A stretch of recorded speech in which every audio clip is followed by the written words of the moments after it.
Have you ever wanted to be a king? Serious question. Have your stompers rubbed, grapes flinged into the back of your greasy throat, gestures to do your homework, heck, unlimited gems, FIFA points, and V-Bucks? Well, what if I told you that's all possible? I'm not saying it's probable, just possible. Take a certain French lawyer for example. This man, this majestic, breathtaking specimen that we call man, did exactly that. Came down to Chile in the 19th century and proclaimed himself king of the fierce Mapuche, with their consent. Just imagine the amount of 99 charisma this man must have had to, without even lifting a finger, become the king of the very same people who have been fighting, and successfully might I add, conquistador and European colonialism for centuries. Meet Antoine de Tounens, the man of my dreams. Did I just say that? Fuck it, who cares? This guy's the definition of Sigma male. Did what all men dreamt of and got mocked and declared insane while doing it. Okay, I'm getting ahead of myself. Where do we start? Ah yes, France, the land of onions, cat piss, and kings. King Aurélie Antoine I de Tounens was born on the 12th of May, 1825 in a minuscule little village in the southwest of France called Chauignac.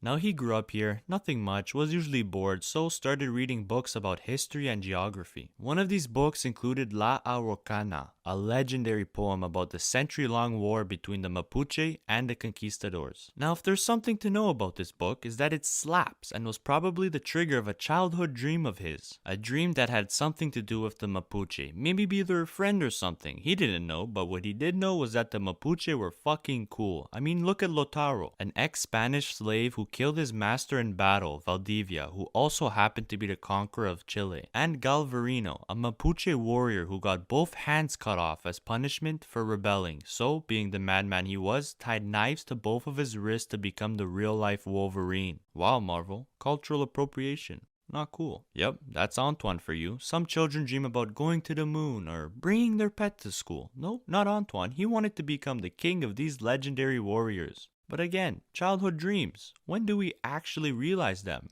Right? Antoine grew up to be a respected and very ambitious lawyer, and even opened up his own office, but he knew that this wasn't his true calling. Nope, it was time for a career change. So in 1857, at the ripe old age of 32, Antoine said goodbye to practicing the law and hello to royalty. The madman sold his very comfortable office, liquidated his assets, and convinced his family to borrow a large sum of money for his coming expedition in Chile. Now, back to reality. For a journey such as this, as you would imagine, there are, how do I put this? Many obstacles. Here, let's state the more obvious and pressing ones. The Monroe Doctrine, which was an American foreign policy that basically stated no European countries were to found new colonies in all of the Americas. But don't worry, Antoine had that one covered. This wasn't a colony, this was a kingdom. Big difference. 2. Chile and Argentina. They were literally licking their lips looking at those regions. And finally 3. The biggest of all, the Mapuche. In what fucking world would they consensually, without force, elect this random European man king after fighting against that for 3 whole centuries? Well, apparently in this one. Basically, the chances of the Statman getting 10,000 subscribers were greater than him becoming king. And that means a lot. To try and maybe make sense of all this, let's talk about his stats. He had 92 law and 95 rhetoric respectively, 2 stats which would prove to be incredibly valuable in the future. And pair that up with the charisma, and you can already start to see why the Mapuche elected him. Seriously, the man was definitely dedicated to the grind. You gotta respect it. Anyways, after a long trip, Antoine finally arrived in Chile and was one step closer to the promised land. He decided that maybe it was time to learn Spanish and network around the capital of Santiago. While he does that, we should definitely talk about the Mapuche. The Mapuche would rather die warring than in a bad peace. The Spanish learned this the hard way in the Roca War, where both sides matched each other's brutality. Trust me, Galvarino's hands weren't the only thing getting stolen.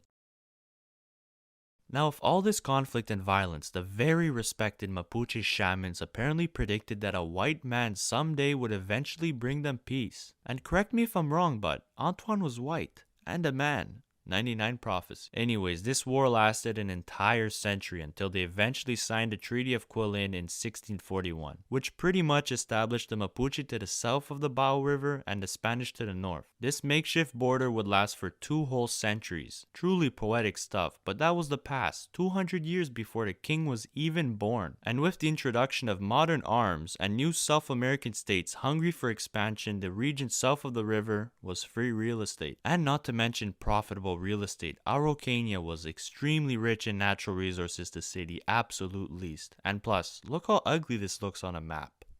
Chile was getting ready for an invasion. Oh yeah, Antoine, what's he up to? What? He's meeting with a Mapuche chief. Yup, he did it. The madman did it. After 2 long years, he finally came in contact with the Mapuche. He explained his plans in a few letters and managed to strike a meeting. And my god, did he dress the part. The lawyer was absolutely dripping from head to toe, with a royal costume made from a finely, intricately woven black and white poncho, topped off with a clean silver belt buckle to carry his royal frame, spurs to impress the horse enthusiast, and finally a sword in a sheath inlaid with the finest of gold. 99 drip. The king was not leaving anything to chance. The chiefs were definitely impressed by his stats, which eventually solidified their hopes and won them over. Now, it's important to note that charisma stat may have included a promise of French arms and aid in their coming fight against the Chileans for independence, even though the man didn't have really any sliver of support from Napoleon III, Emperor of France. Okay, look, what you did is cool, but no. But I mean, come on, this is Napoleon III we're talking about, the man who invaded Mexico in 1861 around the same time that this was all happening, and established an Austrian monarch to rule over Mexico, who funny enough ended up being incredibly progressive, abolishing serfdom and child labor, but ended up getting executed because Napoleon III had to dip and bring his troops back to Europe. Anyways, my point is, with this in mind, was French/Napoleon support really that much of a long shot? Well, I'm sure Antoine didn't think so. Nevertheless, that was a problem for another day. And with the chief's consent in a great Mapuche assembly, Antoine was elected king. How do I look? How do I fucking look? Clean as always, my man. Oh fuck, why did I take this off? Okay, we accept your help. Woohoo! He proclaimed himself king of Araucania and created a constitutional and hereditary monarchy. That is if anyone in his family actually wanted to be the heir. Seeing that the man was an entire ocean away from France and WhatsApp wasn't created until 2009, he had no way to directly ask them. He officially proclaimed his kingdom by one decree on November 17th, 1860, and again 3 days later when the Tuolche people of Patagonia also wanted to jump on the autonomy train. The just 35-year-old Antoine de Tounens, who was also a lawyer 3 years ago, was now officially Aurélie Antoine I. I mean, take officially with a grain of salt, nobody recognized him or his kingdom, but as the great man said himself, weren't we the Araucanians free to bestow power on me and I to accept it? And accept it he did. He had 4 separate coronation ceremonies. I'm king. I'm king. I'm king. Okay, 2 times. 3 times maybe, but 4. 4 fucking coronation ceremonies. I'm king. Hey, if it's the price to pay to get some international recognition, let him have 10 for all I care. But right to work the king went. He appointed Mapuche ministers of agriculture, education, and defense, just to name a few. But the king was missing something, a capital. So he chose the humble city of Percuenco and started minting coins with the name of New France. Now that all the basics were settled, there was still just that little problem of recognition. So, being the clever king he was, he sent his kingdom to many newspapers, and wouldn't you know, he got some recognition. Good stuff, for the wrong reasons. Oh, he was ridiculed and mocked and deemed insane, and even called the available king by the French media. And this happened. Yeah, that's gotta hurt. Deeply saddened by this, seeing that he was also doing this for the glory of France, the king was perplexed. But you know who wasn't perplexed or even slightly amused? The Chileans. They decided enough was enough and finally formally invaded the non-recognized kingdom in 1861, calling it the occupation or pacification of Araucania. And just a year into the fighting, the king was already captured, and it's not the capturing that's so tragic, it's the way he was captured. He was double-crossed, sold out, snitched on by his trusted right-hand man and servant, Rosales. Wait, how did you even find me?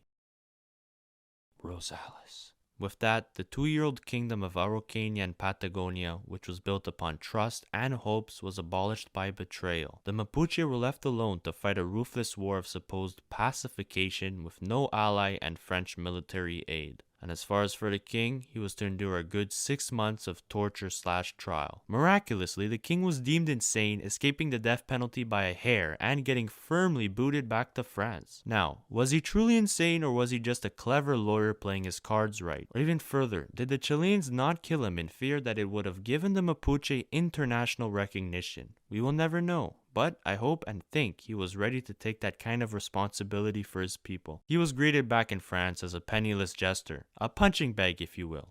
Oh my god.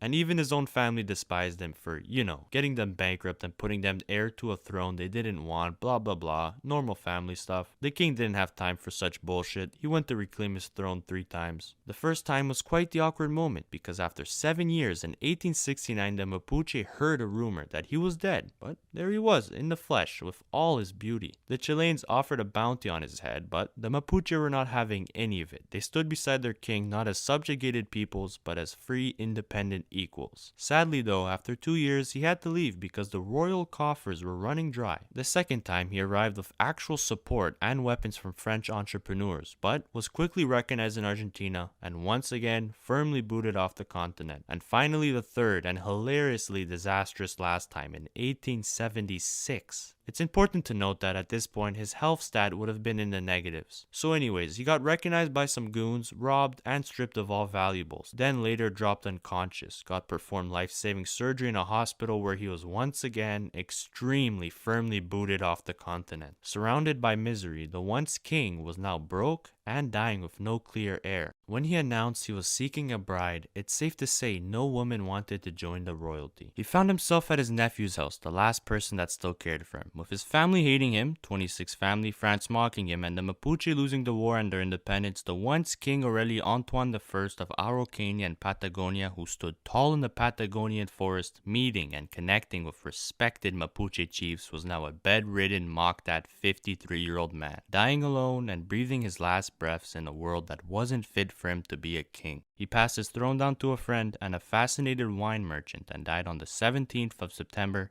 1878. One may say, well, you play stupid games, don't be surprised when you win stupid prizes. Well, Antoine would argue, what happens when you're surrounded by stupidity? And the Statman would argue that that stupidity grants you a very respectable 90 overall rated card. Now, don't get me wrong, as interesting and downright crazy this story all is, there just isn't that faff, that X factor that grants those special historical characters that 91 plus rated card. You know what I mean? The Mapuche lost their independence and are still struggling today. He died penniless, despised by his family, and France just wasn't at its best. But then again, the man's true intentions and motivations will never fully be known. But if there is something to take away from all this, kids, make sure to follow your dreams and ambitions no matter how much chaos and distraught it may cost you, your intermediate family, and innocent bystanders. Thank you. I've been the Statman, and keep on rocking.